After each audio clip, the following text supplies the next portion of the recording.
తమ్ముడు సినిమాని దాటేసి వెళ్ళినట్టును గ్రౌండ్లోకి రా, దానికోసం సపరేట్గా పెట్టుకుందాం. Thank you.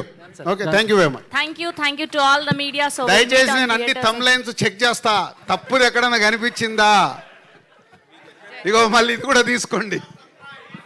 అడిగే ధైర్యం ఉందా? దిల్ రాజుకుంది. సూపర్.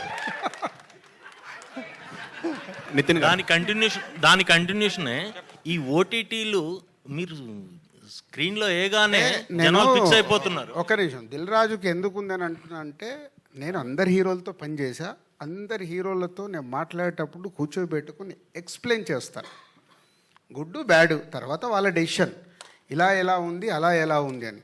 దాంట్లో ఇద్దరు, ఇప్పుడు ఇంతమంది స్టార్ హీరోలలో చాలామంది స్టార్ హీరోలు ఆ రోజు నా భుజం తట్టి గోహెడ్ అన్న వాళ్ళు కూడా ఉన్నారు.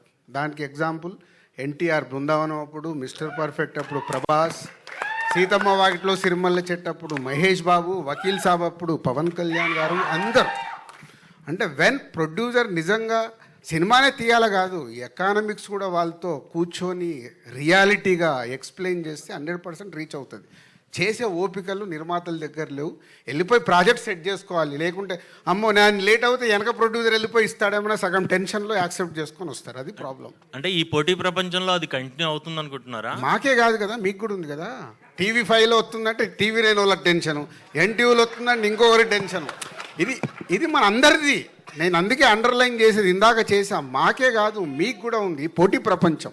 పోటీ ప్రపంచంలో అందుకే మనం మీ థంబ్ లైన్ పెడతారు కదా, ఎందుకు పెడుతున్నాం మనకు తెలుసు, లోపల ఏం మ్యాటర్ ఉందో నీకు తెలుసు, కానీ అక్కడ చదివే వాళ్ళు లోపలికి వెళ్ళాలని అక్కడ ఒక అట్రాక్షన్.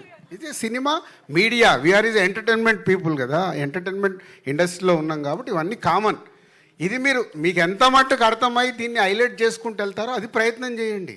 థంబ్ లైన్ మళ్ళీ దిల్ రాజు ఇది పెట్టిండి ఇది చెప్పిండి అని రాంగ్ పెట్టకండి, జెన్యున్గా పెట్టి